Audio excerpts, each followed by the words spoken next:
On this video, I thought I would share an article with you I wrote a while back on how to find and catch big bass without a fish finder. I fish in a kayak and I don't use a fish finder, but I do always find the big bass. Not every time, but I am consistent about it, and I do find them and catch them. But as the saying goes, if you want to catch a criminal, follow the money supply. Likewise, if you want to catch big bass, follow their food supply. In general, big bass like clear, warm, non-flowing waters with plenty of aquatic vegetation which attracts food and provides cover. Big bass will be where and when their foods are abundant. An important factor for big bass and their food is water oxygen levels. You will find the 7 foods listed below where there is plenty of oxygen in the water.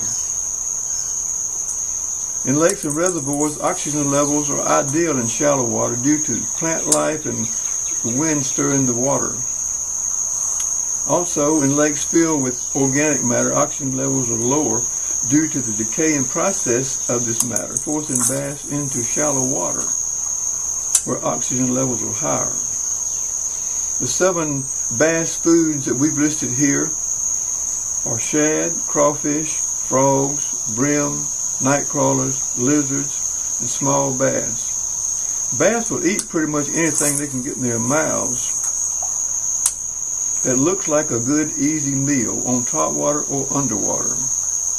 Other foods that bass will eat are injured minnows, mice, small snakes, and small birds. The list goes on. Baby bass feed on plankton until they are large enough to eat insects. Once they're large enough, they will begin to eat live bait and continue to grow. Bass have high acid contents in their stomachs, which makes it easy for them to digest large prey quickly. An interesting fact, only 10% of bass will make it to adulthood.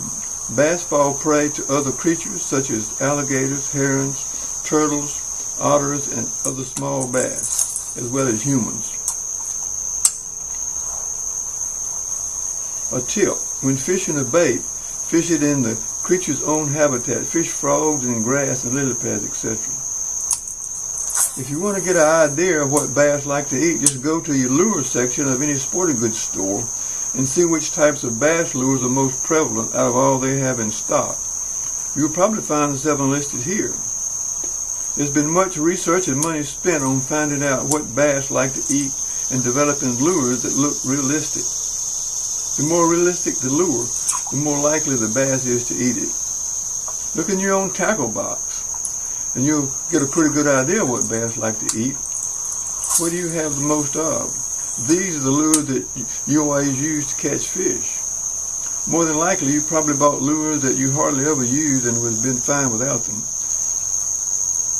A rule of thumb, 85% of productivity comes from 35% of the product. But the lure companies want you to buy the other 65% of their products. Be a wise angler and stick with the 7 types listed here, and you'll catch more big bass and have more money in the bank as a result. Start deeper on what catches you the most fish.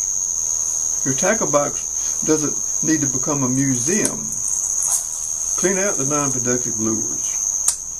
Look for the biggest lures of each type when fishing for big bass. Don't get me wrong, small bass will eat large baits due to their mouth size. Don't see lures as mere lures, but rather see them as food for bass. Use lures that are the actual size of these bait foods and look the most realistic. An interesting fact that too much fallen wood on the bottom can be a problem. Decaying wood requires oxygen, therefore bass and their prey will stay closer to the top or closer into the bank where more oxygen exists around grasses. Fish topwater lures where heavy bottom cover exists, especially in shallow water.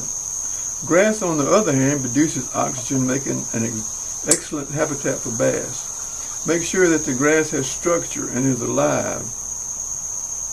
Getting a lure to the bass in grass cover can be a problem. However, there are lures designed especially for fishing grasses. Frogs, lizards, worms are very effective lures, and they're on the 7 list of foods here.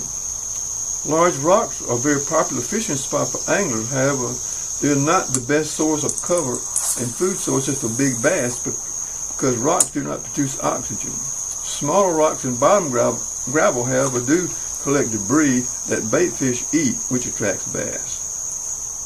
This is where bottom bumping crankbaits and jigs catch big bass. What's more important to a bass, water temperature and color, or food and oxygen? Answer this question right, and you will catch more big bass. What's more important to you? Food and oxygen, of course. Here's a tip.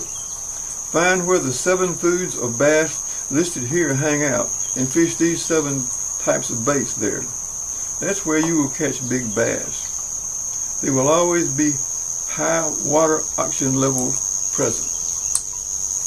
Fish close into the bank on windy days with lures resembling bait fish. The wind will drive bait fish in close. Big bass also move close to the bank during and after heavy rains to feast on food that has been washed into the water. Rain also stirs the water and its oxygen content. Fish on in rainy days as long as there's no lightning. Lightning can travel long distances on water, so get out of the water at the first sign of lightning. An advantage of fishing in shallow water is the bass's food can easily be seen by them and you. Look for shad, brim, creatures falling out of trees and entering into the water from the bank, such as lizards, snakes, insects that are floating by. If you can see them, then the bass can see them. Cast your lure there. Overhanging trees and bushes provide shade for bass, bait fish, and anglers. There's always a small amount of shade to be found. The sun hardly ever shines completely high in the sky down south, which means that there's always shadow. Huge bass shelter in the shade from large trees and small bushes along the bank. It doesn't take much shadow to shelter a big bass. Cast your lure directly into the shade, no matter how small. This is where personal bests are often caught. Food for bass is often found on points, which are a part of the body's structure.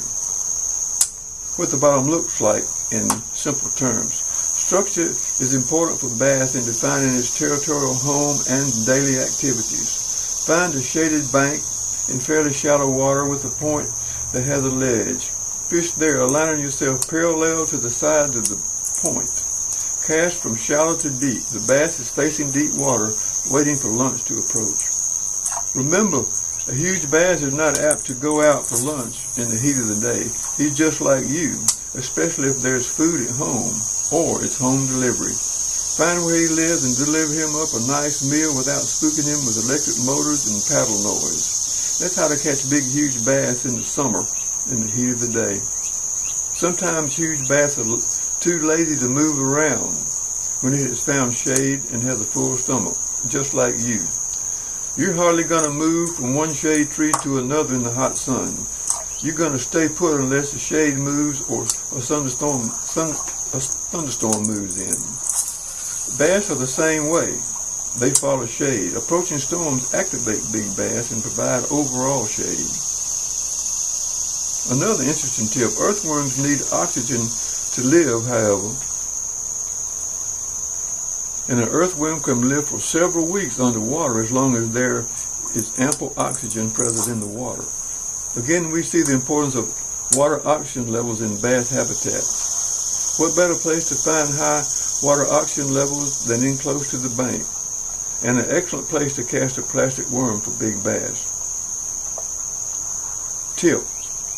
A bass never stops growing. The larger the bass, the older it is. This is why catch and release is so important to anglers. It is also important to the bass community to release these large females due to breeding.